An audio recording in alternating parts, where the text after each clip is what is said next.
हरिओम आत्मी भक्तजनों, सप्रेम जय श्री हरि भगवान विष्णु के इस मंदिर से आज ज्येष्ठ पूर्णिमा पर आप लोगों को हार्दिक शुभकामना देते हैं। हर पूर्णिमा की भांति आज ज्येष्ठ पूर्णिमा को भी हम यहाँ दीप जग कर रहे हैं। भगवती गायत्री का दीप जग हम गायत्री परिवार के इस परंपरा को कायम रखते हुए हर पूर्णिमा को दीप जग करते हैं।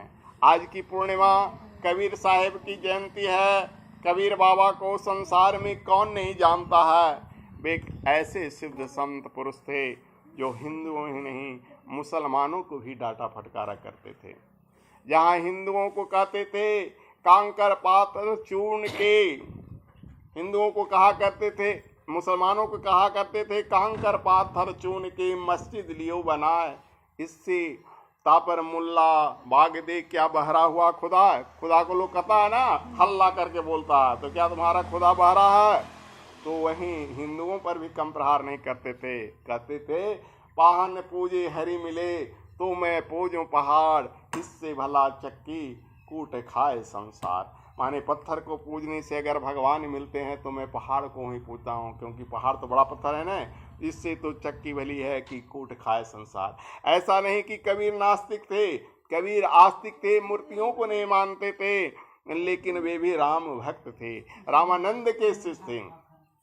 तो आज उनके कुछ प्रसंग को उनकी जयंती पर हम याद करते हैं। उन्होंने साधुओं को भी नहीं छोड़ा। हम रंगीन कपड़ा पहनने वाले साधुओं को कहते थे मन न रंगाए जोगी, रंगाए जोगी कपड़ा, और डढ़िया बढ़ा के जोगी बन गए बकरा। बकरा को देखते हो दाढ़ी रहता है, तो ऐसे साधुओं के कहते थे कि ए जोगी मन को रंगाओ, कपड़ा को मत रंगाओ, और दाढ़ी बढ़ा के बकरा मत बनो।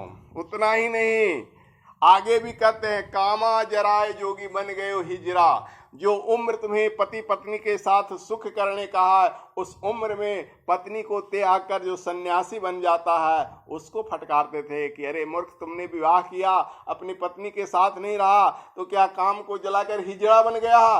कितना बड़ा गाली दिए थे। ये गाली इसको समझाने के लिए दिए थे। यही गाली भगवान श्री कृष्ण ने गीता में भी कृष्ण भगवान ने अर्जुन से कहा था क्लेबम मां पार्थव्यम। ए पार्थ, तुम युद्ध नहीं करोगे तो क्लेबम यानी नपुंसक हो, हिजड़ा हो जो युद्ध नहीं करोगे। वीरता है तो युद्ध करो और न्याय के लिए अपना आधा राज लो।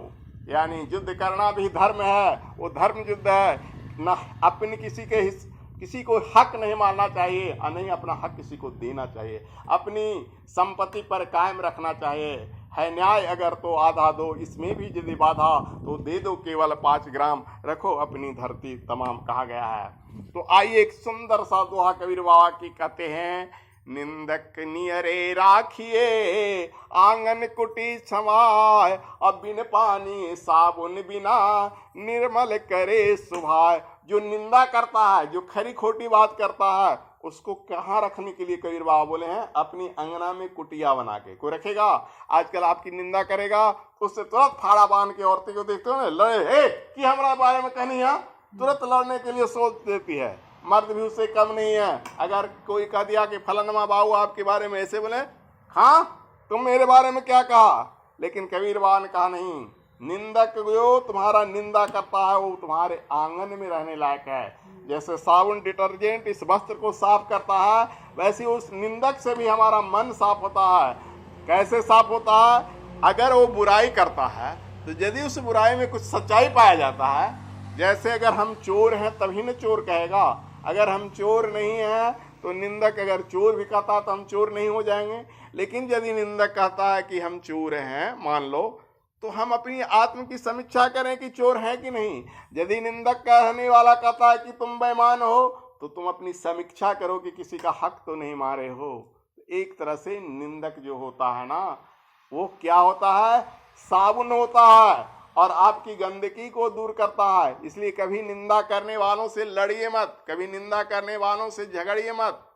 और दूसरी बात, अगर वो आपकी झूठी निंदा करता है, झूठी भी शिकायत करता है, तो आपका कोई उसके बातों पर विश्वास नहीं करेगा, क्योंकि शिकायत करने वाले लोग को लोग समझ जाते हैं कि वैसा ही आदमी है, ये लंदुआ फंदुआ है, ये लुच्चा है, ये लफंगा है, इसको ऐसे चीजें में ही मन लगता है। तो फिर भी उससे झगड़िए मत। उससे प्यार से रहिए। तो आज कबीर की कुछ वाणियों को जो नास्तिक भी लगा, जो आस्तिक भी लगा, उसको हम साधुवाद देते हैं और कबीर बाबा को आज उनकी पुण्य तिथि पर कोटि कोटि नमन करते हैं। बोलिए कबीरदास की जय। हरि ओम तत्सत। ओम।